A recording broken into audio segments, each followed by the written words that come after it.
하나님 말씀은 빌립보서 1장 3절에서 7절까지의 말씀입니다. 빌립보서 1장 3절에서 7절, 다 같이 3절부터 7절까지의 말씀 같이 읽겠습니다. 내가 너희를 생각할 때마다 나의 하나님께 감사하며 간구할 때마다 너희 무리를 위하여 기쁨으로 항상 간구함은 너희가 첫날부터 이제까지 복음을 위한 일에 참여하고 있기 때문이라. 너희 안에서 착한 일을 시작하신 이가 그리스도 예수의 날까지 이루실 줄을 우리는 확신하노라. 내가 너희 무리를 위하여 이와 같이 생각하는 것이 마땅하니 이는 너희가 내 마음에 있음이며 나의 매임과 복음을 변명함과 확정함에 너희가 다 나와 함께 은혜에 참여한 자가 됨이라. 아멘. 우리가 이제 빌립보서를 다시 보고 있습니다. 근데 이 빌립보서에 옥중서신이라고 말씀드렸죠. 빌립보를 기록하고 있는 바울은 지금 감옥에 갇혀 있습니다. 그리고 자기가 세운 교회입니다. 성령의 인도하심을 따라 마게도냐의 첫 성이었던 빌립보에 세워진 교회입니다. 하나님께서 필요에 따라서 바울을 보내셨고 세우신 교회입니다. 비록 자기는 지금 감옥에 갇혀 있지만 애틋한 마음으로, 사랑의 마음으로 관심을 갖고 있는 교회가 빌립보 교회예요. 그런데 여러분, 환경을 한번 다시 좀 보셨으면 좋겠어요. 옥중서신이라고 말씀을 드렸습니다. 바울이 지금 감옥에 갇혀 있다는 이야기예요.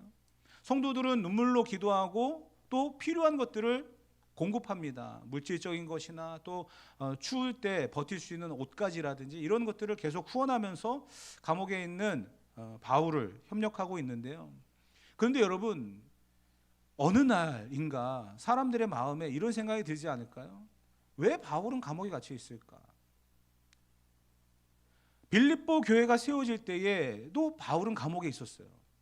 억울한 일을 만나서 감옥에 들어갔습니다. 귀신 들린 아이를 고쳐줬는데 그 아이를 통해서 돈을 벌었던 사람이 고발을 해버리니까 억울하게 그냥 감옥에 갇혔습니다. 매를 맞고 감옥에 갇혀 있을 때에 찬송과 기도하니까 옥문이 열리고 그곳에 지키고 있던 간수장이 이제 내가 죽었다라고 생각하니까 바울과 실라가 아니다, 우리가 여기 있다. 그러면서 간수장의 집에 가서 치료받고 어떻게 하면 구원을 받겠느냐, 주 예수를 믿으라, 그리하면 너와 내 집이 구원을 얻으리라. 사도행전 16장 31절의 말씀이죠. 그리고 나서 그들이 예수님을 믿습니다. 세워진 교회가 빌립보 교회예요. 감옥에 갇혔을 때 일어났던 기적적인 사건으로 세워진 교회가 빌립보 교회입니다. 그럼에도 불구하고 바울이 또 감옥에 갇힌 거예요. 근데 금방 풀려나질 않는 겁니다. 왜? 빌립보 교회에서 시작은 기적이었잖아요. 하나님께서 옥문의 이 털을 흔들어 놓으시고 구해내시는 기적의 사건으로 시작된 교회가 빌립보 교회입니다. 그러다 보니까 성도들은 생각하겠죠.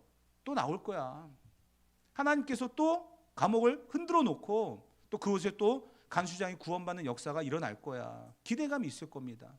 그런데 하루가 지나고 이틀이 지나고 한 달이 지나고 1년이 지났는데도 그런 소식은 들려오지 않습니다. 오히려 들려오는 소식이 바울이 로마로 압송당한데 거기서 재판을 받는데 재판을 받으면 결과가 어떻게 나오지? 사형이래. 우리가 생각하는 것과는 다른데? 그런 상황에서 바울이 위로하고 힘을 실어주고 하는 게 바로 빌립보서라는 거예요. 성도들이 갖고 있을 만한 실망감, 성도들이 지금 뿌리치지 못하는 그러한 좌절감, 그 상황 속에서 위로해주고 격려해주고 힘을 실어주고 싶은 사람이 바로 바울이고요. 그 마음을 담아 기록한 책이 바로 빌립보서라는 겁니다. 또 하나는요, 이 세상에 문제가 없는 교회가 어디 있겠습니까? 모든 교회가 문제가 다 있어요. 근데 특별히 빌립보 교회의 문제가 무엇이었냐면 바울이 직접 세운 교회라고 말씀을 드렸잖아요.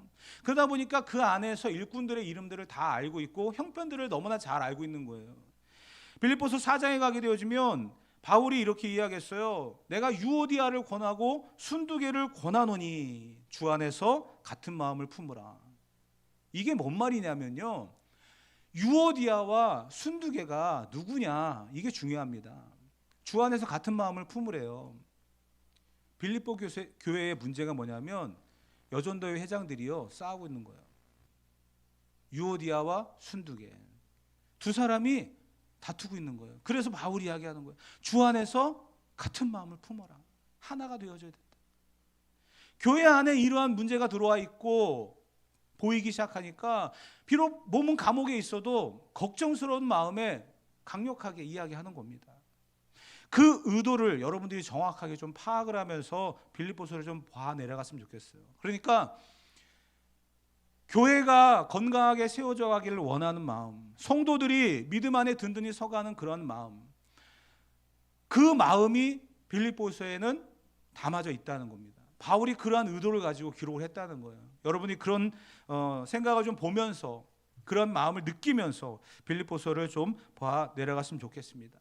그러다 보니까 이제 3절부터 7절까지 해서 바울이 진정한 권면으로서 교회가 이렇게 세워져 가기를 원한다, 너희가 이렇게 살아갔으면 좋겠다라고 하는 이야기를 세 가지를 하고 있는데요. 첫 번째가 이런 이야기입니다. 복음에 참여한 일을 기억하라 라는 말씀이에요. 너희가 복음에 참여했던 그 상황들을 기억해라. 바울이 지금 빌립보 교회 성도들에게 너희의 이 교회가 문제가 있느냐? 너희가 나를 보면서 안타까워하고 또 실망함을 느끼고 있느냐? 하나님이 살아계신다는 그 사실에 대해서 너희들의 믿음마저 흔들리고 있느냐? 너희들이 지금 먼저 생각해야 될 것은 복음에 참여했던 그 일을 기억해야 된다라는 겁니다. 그러면서 3절과 4절과 5절을 이렇게 이야기했어요. 3절부터 한번 보도록 하겠습니다. 다 같이 한번 읽어봅시다. 내가 너희를 생각할 때마다 나의 하나님께 감사하며. 바울은 빌립보 교회 성도들을 생각할 때 첫 번째 드는 이미지가 감사라는 거예요. 복음에 참여했던 그 상황들을, 비록 자기의 신분은 감옥에 갇혀 있는 그런 상황이고 사형을 기다리고 있는 그런 사람이지만 성도들을 생각할 때에 바울의 마음은 감사라는 거예요. 빌립보서를 시작할 때 말씀해 드렸죠. 기쁨. 이 기쁨이 뭘까요? 자기가 그리스도의 종으로 살아가고 있는데, 노예로 살아가고 있는데도 기쁘다는 거예요. 감옥에 갇혀 있다고 해도 기쁘다는 거예요.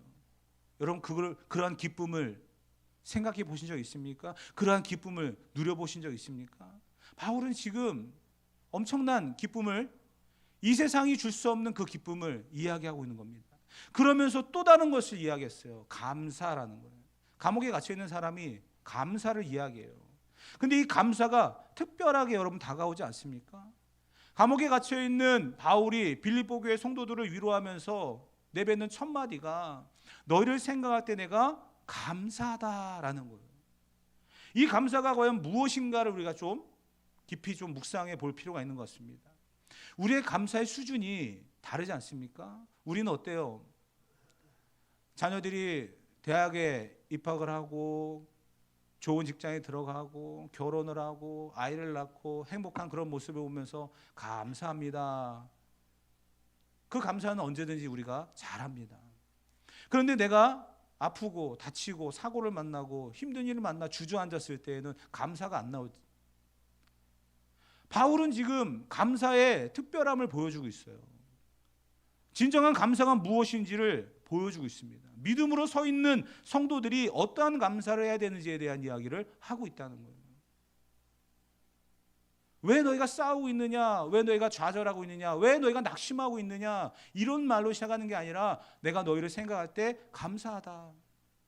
본인은 감옥에 갇혀 있고 교회 안에는 여전도 회장들끼리 싸우고 있고, 그런데도 그 사실을 보면서 하나님은 기적을 보여주지 않고 있어요. 바울을 감옥에서 끌어내지 않고 있어요. 이제 사형 받으러 갈 시간만 기다리고 있어요. 그런 바울을 바라보면서 성도들이 낙담하고 좌절하고 있는데 바울이 내뱉는 첫 마디가 감사라는 거예요. 정말 수준이 다른 그런 감사 아닙니까? 우리의 육체가 강건할 때만 감사가 나와야 되겠습니까? 우리의 육체가 연약해도 감사할 수 있어야 될 줄 믿습니다.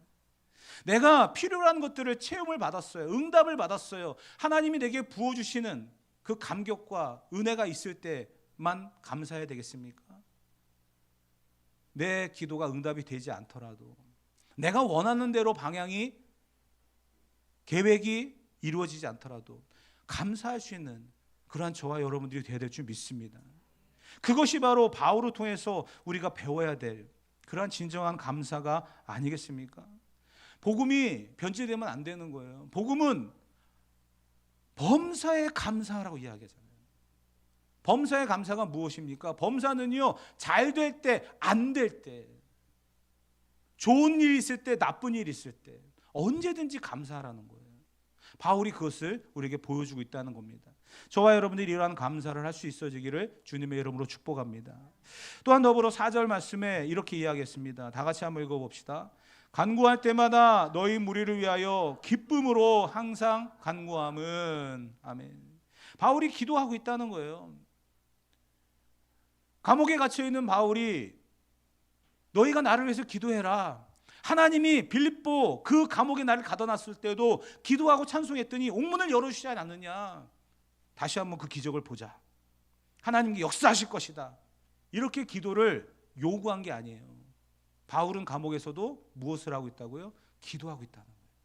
성도들을 위해서 기도하고 사역을 위해서 기도하고 복음을 들었던 그 수많은 사람들의 변화와 성장을 위해서 기도하고 자기를 끝날에 데려가실 그 하나님을 위해서도 기도하고 두렵고 떨림으로 구원을 이루어가는 것을 위해서 기도하고 있는 그 바울의 모습을 우리는 분명히 볼 수 있어야 됩니다. 바울이 이야기하잖아요. 간구할 때마다 너희 무리를 위하여 기쁨으로 항상 간구하고 있다. 기쁨으로.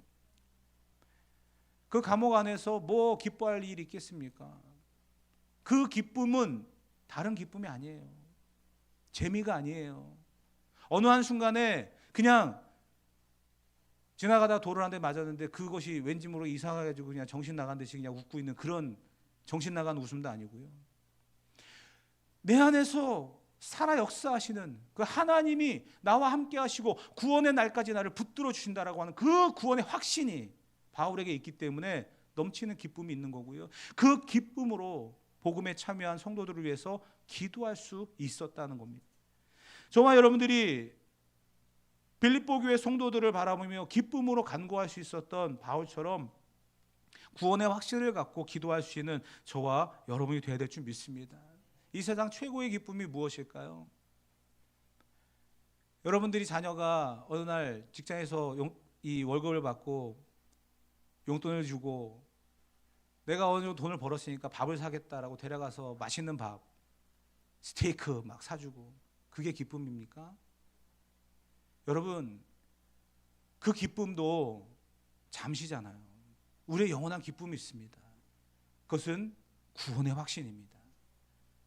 사도 바울이 감옥에서도 기쁨으로 빌립보 교인들을 위해 간구할 수 있었던 것은 구원의 확신이 있었기 때문이에요. 지금 기다리고 있는 사형장의 그 상황도 받아들일 수 있는 것은, 감사함으로 받아들일 수 있었던 것은 그 안에 구원의 확신이 있기 때문에 이 모든 것들을 기뻐할 수 있다는 겁니다. 저와 여러분들에게 이러한 구원의 기쁨이 충만하기를 주님의 이름으로 축복합니다. 자, 5절 말씀 여기까지 왔습니다. 다 같이 읽어보도록 합시다. 너희가 첫날부터 이제까지 복음을 위한 일에 참여하고 있기 때문이다. 바울이 감사할 수 있는 이유, 기쁨으로 기도할 수 있는 이유, 여기에 있습니다. 성도들을 바라보면서 첫날부터 지금까지 복음에 참여한 일을 기억하고 있기 때문이에요. 싸우는 모습, 다투는 모습, 실망하고 좌절한 모습을 기억한다고 한다면 이렇게 되겠습니까? 아니에요. 바울에게는요, 진정한 기쁨이 있어요. 구원의 확신이 있어요. 그렇기 때문에 성도들을 향해서 이런 말을 할 수 있는 것입니다. 우리는 복음으로 교제하는 그런 사람들입니다. 내 안에 예수 그리스도가 살아있는 사람들입니다. 그런데 우리는 또 다른 거에 욕심을 내면서 이것을 잊어버리거나 아니면 또 다른 것에 마음을 빼앗겨서 내 안에 있는데도 불구하고 보지 못하는 그런 경우들을 많이 보게 되어집니다. 율법적으로 살아가는 거죠. 아니면 신비주의나 은사주의에 빠지는 거죠. 복음이 말하고 있는 진정한 진리가 아닌 내가 원하는 그러한 방식으로 신앙생활을 하고 그렇게 살아가는 것이 맞다라고 생각하는 그런 잘못된 오류에 빠져 있는 경우들이 굉장히 많습니다. 여러분, 예수님과 진정한 교제가 이루어져야 그게 복음이거든요. 복음은 다른 게 아닙니다. 거창하거나 화려하거나 엄청난 게 아니에요. 복음은요, 다른 게 아니에요. 예수님이 그리스도라는 거예요. 너희가 십자가에 못 박은 그 예수가 그리스도다. 이게 복음입니다. 그래서 사람들이 그 말을 듣고 어찌할꼬 가슴을 치며 옷을 찢으며 통회하고 회개하는 역사가 일어났잖아요. 그게 초대교회의 시작입니다. 우리가 그토록 기다렸던 메시아, 그렇게 보내신다고 했던 예수님이 이 땅에 오셨는데 우리가 그를 맞이하지 못하고 십자가로. 근데 결국 그 십자가까지도 하나님의 계획하신 구원의 방법 아닙니까? 그래서 그 십자가를 믿으며 교회들이 세워져 가는 거죠. 예수님과 교제한다고 하는 것은 다른 게 아닙니다. 이 복음을 통해서 내가 날마다 하나님 앞에 나아가는 거고요. 그분과 친밀한 그런 교제를 계속 해나가는 거거든요. 근데 여러분, 우리는 보이는 거에만 집중할 때가 많아요. 보이지 않는 것이 더 크고 위대하고 우리가 추구해야 될 삶인데 보이는 거에만 집중하는 거예요. 사업이 잘 되는 모습, 건강한 모습, 부자가 되는 모습, 응답받고 형통한 모습, 이러한 모습에만 집중하고요. 그러지 않은 천국이라든지 예수님이라든지 보이지 않는 이 부분에 대해서는요, 가치를 매기지 않는 그러한 삶을 살아갑니다. 얼마나 어리석습니까? 우리가 예수님을 믿는 거는요, 이 땅에서 부자가 되고 잘 되기 위해서 믿는 게 아니에요. 진정한 복은요, 하나님이 우리와 함께 하시는 것인 줄 믿습니다. 그것을 믿는 믿음으로 살아가는 거예요. 그래서 교제가 이루어진다는 거예요. 성령님을 보내셨습니다. 성령님이 우리와 함께 하신다는 것은 교제가 이루어진다는 거거든요. 근데 성령님이 보입니까? 아니에요. 근데 성령님은 인격이에요. 그래서 성령님과 함께 한다라고 하는 것은 그 성령님이 나와 교제가 이루어진다라는 그런 의미거든요. 여러분, 고린도전서 1장 9절 말씀 다 같이 한번 읽어보겠습니다. 너희를 불러 그의 아들 예수 그리스도 우리 주로 더불어 교제케 하시는 하나님은 미쁘시도다. 아멘. 하나님과 교제가 이루어져야 되고 예수님과 교제가 이루어져야 되고 성령님과 교제가 이루어져야 됩니다. 그게 바로 복음에 참여하는 그러한 저와 여러분들의 모습이거든요. 그러면 보이지 않는 이 영적인 세계에 어떠한 교제를 어떻게 해야 교제가 이루어질까요? 묵상이에요. 묵상은 기도죠. 우리가 기도하면서 이 교제를 이어가야 됩니다. 그러다 보니까 세상에 보이는 것과 단절된 삶을 살아가는 게 맞습니다. 수도원 운동이 그래서 시작된 거거든요. 세상에 보여지는 거에 자꾸만 마음을 뺏기고 눈을 뺏기니까 보이지 않는 이 영적인 교제가 이루어지지 않는 거예요. 그래서 자꾸 수도원으로 들어갔습니다. 근데 수도원에 들어가서도 문제가 많이 생겨가지고 결국은 또 이제 수도원에도 이제 난리가 났지만 우리는 예수님과 성령님과 교제하는 이 복음에 참여하는 일에 끝까지 집중을 해야 됩니다. 그럼 어떻게 해야 될까요? 수도원, 기도원 그런 데가 중요한 게 아니라 지금 내 삶의 현장이 중요한 겁니다. 내가 머물러 있는 그 자리에서 교제가 이루어져야 되고 내가 머물러 있는 그 자리에서 기도하는 삶을 살아가는 거죠. 기도가 좋은 게 뭡니까? 시간과 장소에 구애를 받지 않는다는 거죠. 내가 기도할 수 있는 장소는 여러분들이 머물러 있는 그 어느 곳에든지 가능하지 않습니까? 그렇기 때문에 그곳에서 교제하라는 거예요. 그곳에서 주님을 만나라는 겁니다. 그게 바로 복음에 참여하는 저와 여러분들, 구원의 확신을 가지고 기쁨으로 감사할 수 있는 그런 믿음의 성도들의 모습인 줄 믿습니다. 그것을 지금 바울이 빌립보 교회 성도들에게 위로하고 권면을 하는 겁니다. 두 번째로 바울이 빌립보 교회 성도들에게 이야기하고 싶은 이야기는 6절 말씀이 있어요. 다 같이 읽어봅시다. 너희 안에서 착한 일을 시작하시니가 그리스도 예수의 날까지 이루실 줄을 우리는 확신하노라. 아멘. 우리 안에 착한 일을 하나님께서 시작하셨다는 거죠. 복음으로써 우리가 참여하는 자가 되고 복음으로 교제하는 사람이 되어졌을 때 우리에게 구원의 확신과 기쁨과 감사가 넘쳐납니다. 그러한 삶의 현장에 하나님이 주시는 은혜가 무엇이냐면 하나님의 선한 일을 감당하게 하신다는 거예요. 여러분, 우리 스스로는 너무나 잘 알고 있습니다. 얼마나 우리가 죄인이고 얼마나 우리가 악한지. 그런데 그것을 보지 못하는 사람들도 분명히 있지요. 근데 우리는 그것을 보면서 살아가야 돼요. 내 안에 착한 일을 시작하셨다. 착한 일이라고 하는 게 과연 무엇일까요? 길거리 지나가다가 담배꽁초를 줍고 횡단보도를 건너는 어느 할머니의 그 시간이 부족해서 건너지 못하는 그분을 부축해서 건네드리고 하는 이런 일들이 착한 일일까요? 이 도덕적인 착함을 이야기하는 게 아닙니다. 이건 당연히 해야 될 일이고요. 그것을 했다고 해서 구원받는 건 아니거든요. 구원에 대한 이야기를 지금 하고 있는 거기 때문에 우리는 시각을 조금 달리 볼 수 있어야 됩니다. 하나님의 착한 일은 무엇일까요? 그것은 다른 게 아니에요. 하나님의 성품, 하나님이 우리를 창조하셨던 그 창조의 원형을 회복하는 겁니다. 우리가 죄인이기 때문에 에덴 동산에서부터 쫓겨났잖아요.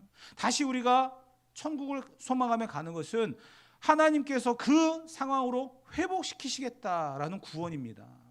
그것을 우리가 볼 수 있어야 됩니다. 에베소서 2장 10절에 보면 이런 말씀이 있습니다. 다 같이 읽어봅시다. 우리는 그가 만드신 바라 그리스도 예수 안에서 선한 일을 위하여 지으심을 받은 자니 이 일은 하나님이 전에 예비하사 우리로 그 가운데서 행하게 하려 하심이니라. 아멘. 하나님이 우리를 지으셨을 때부터 선하게 창조하셨다는 거예요. 선한 일을 위하여 지으심을 받았답니다. 그랬던 인간이 죄를 범하죠. 그리고 에덴 동산에 쫓겨났습니다. 그리고 모든 사람이 죄인이 되었습니다. 그러한 우리 죄인들이 다시 회복하는 거예요. 하나님의 형상을 회복하는 겁니다. 하나님의 성품을 회복하는 겁니다. 그게 바로 하나님의 선한 일이에요.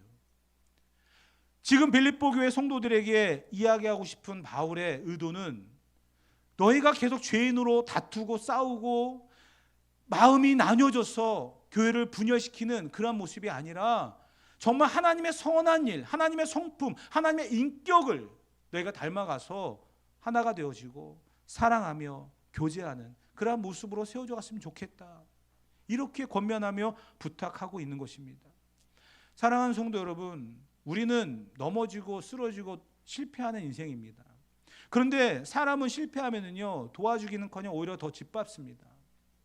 넌 낙오자야, 넌 실패자야 하면서 오히려 더 그 사람을 짓밟습니다. 그러나 하나님은요 다시 일어설 수 있는 용기를 주십니다. 7번 넘어지더라도요 8번 일어설 수 있는 용기를 주시고요 그때마다 은혜를 주신다는 거예요.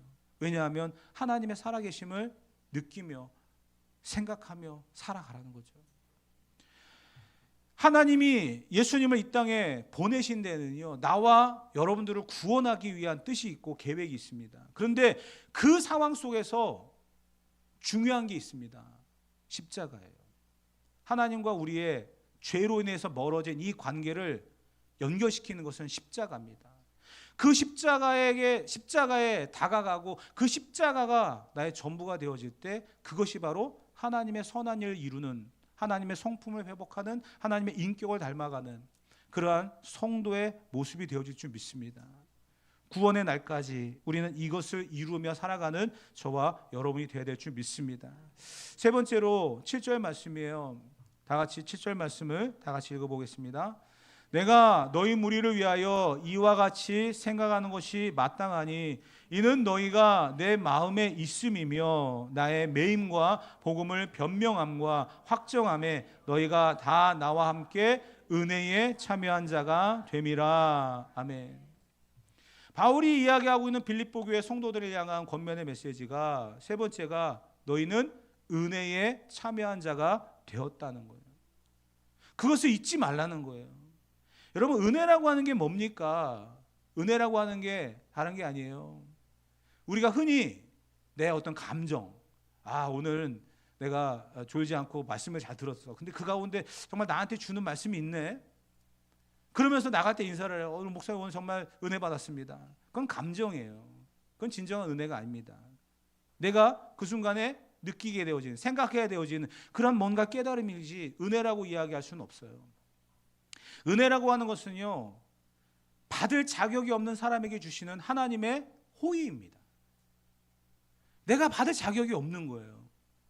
그런데 그 은혜를 받았다는 거죠. 마리아가 동정녀 탄생을 합니다. 그런데 그 잉태되는 과정 속에서 천사가 수태고지를 하죠. 그때 마리아가 뭐라고 얘기합니까? 나는 자격이 없는 사람입니다. 나는 자격이 없는 사람입니다. 그렇지만 하나님께서 그 여인을 사용하셔서 예수 그리스도의 탄생의 통로로 사용하시잖아요. 자격 없는 사람에게 주어지는 하나님의 호의, 하나님의 인도하심, 하나님의 역사, 그게 바로 은혜라고 하는 겁니다. 저나 여러분들도 마찬가지 아닙니까? 자격이 있습니까? 구원받을 자격이 있습니까? 목사의 직분을 감당할 만한 자격이 있습니까? 아니에요. 그런데도 불구하고 감당할 수 있게 도우시잖아요. 그게 은혜인 겁니다. 그래서 자랑할 수가 없는 거예요. 그래서 겸손하게 이 사명들을 감당해 나가는 것입니다. 은혜라고 하는 것이 바로 이런 겁니다. 그렇기 때문에 우리는 이 하나님의 은혜를 잊지 않고 살아가야 될 줄 믿습니다. 그 은혜가 우리 가운데 넘쳐나야 되는 거예요. 그러면 어떤 일이 벌어질까요? 겸손하고 주어진 일에 섬김의 도를 다하고 끝까지 충성하는 사람들만 가득한 겁니다. 교회는 사람 소리가 시끄러우면 안 됩니다. 하나님의 말씀과 은혜에 대한 감사의 고백이 넘쳐나야 되는 곳인 줄 믿습니다. 그것을 기억하며 살아가라는 거예요. 내가 살아가는 모든 그 삶 속에서 하나님의 강권적인 은혜가 있다는 사실을 잊지 않고 살아갈 때 우리는 그 은혜에 대한 감사, 사도 바울처럼 감옥에 갇혀 있어도 진정한 기쁨으로 기도할 수 있는 사람, 그렇게 되어질 줄 믿습니다. 그런데 여러분, 결론의 메시지로 이런 생각을 하면서 좀 마무리를 했으면 좋겠어요. 오늘 제목이 뭐죠? 그리스도 예수의 날까지예요. 어느 한순간에 내가 교제하고 정말 하나님이 나에게 주신 은혜가 너무나 크구나, 나 같은 죄인에게도 이러한 은혜를 베풀어 주시는구나, 하나님이 나를 만나 주시고 내게 이런 은혜를 베풀어 주시는구나, 기쁘고 감사가 넘치고, 그렇게 끝나는 게 아니더라는 거예요. 하나님이 선한 일을 시작하시면서 그리스도 예수의 날까지 우리와 함께 하시겠다고 말씀하셨습니다. 그렇기 때문에 이 기쁨, 이 감사, 이 구원에 대한 확신이 어느 한순간에만 머무르고 끝나서는 안 된다라는 거예요. 그리스도 예수의 날까지. 사도 바울이 지금 빌립보 교회 성도들에게 이야기하고 있는 게 바로 그런 겁니다. 내가 감옥에 갇혀 있다고, 내가 이제 사형장으로 끌려간다고 해서 하나님의 살아계심을 부인하지 말아라. 내가 여기서 너희들 위해서 기도하고 기쁨으로 간구하는 이유가 무엇인지 알지 않느냐? 내가 너희를 가르치고 이끌어왔던 그 모든 내용들을 기억했으면 좋겠다. 나는 여기서도 하나님과 깊은 교제를 하고 있고, 내 안에는 구원의 확신이 있어서 당장 내일 사형장에 끌려가더라도 나는 기쁨으로 그 순간을 맞이할 수 있다. 그것이 다 은혜임을 나는 믿는다. 그리스도 예수의 날까지, 주님 다시 오신다고 하셨기 때문에 그 날까지 너희의 믿음이 흐트러지질 않기를 원하고, 너희가 구원의 확신을 버리지 않기를 원하고, 너희 안에 구원의 감격과 기쁨이 계속해서 흘러넘치기를 내가 기도한다. 언제까지요? 그리스도 예수의 날, 주님 다시 오시는 그날까지. 사랑하는 성도 여러분, 빌립보서 1장 6절 말씀을 쉬운 성경으로 한번 읽고 마무리하도록 하겠습니다. 다 같이 읽어봅시다. 하나님께서는 여러분 안에서 선한 일을 시작하셨습니다. 그분은 끊임없이 일하고 계심으로 예수 그리스도께서 오시는 마지막 그날에 그 모든 선한 일을 확실히 완성하실 것입니다. 아멘. 교회와 성도는 흔들릴 수 있습니다. 그러나 첫날부터 지금까지 복음으로 교제하고 확실한 구원의 은혜를 베풀어 주시는 그 하나님이 계시기 때문에 그리스도 예수의 날까지, 주님 다시 오시는 그날까지 우리는 이 모든 삶을 온전히 살아갈 수 있을 줄 믿습니다. 우리 모든 성도들이 이 기쁨과 이 감격과 이 은혜를 가지고 주님 다시 오시는 그날까지 믿음의 완성, 구원의 완성을 이루어갈 수 있는 믿음 안에 살아가는 우리 성도들 되어지기를 주님의 이름으로 축복합니다.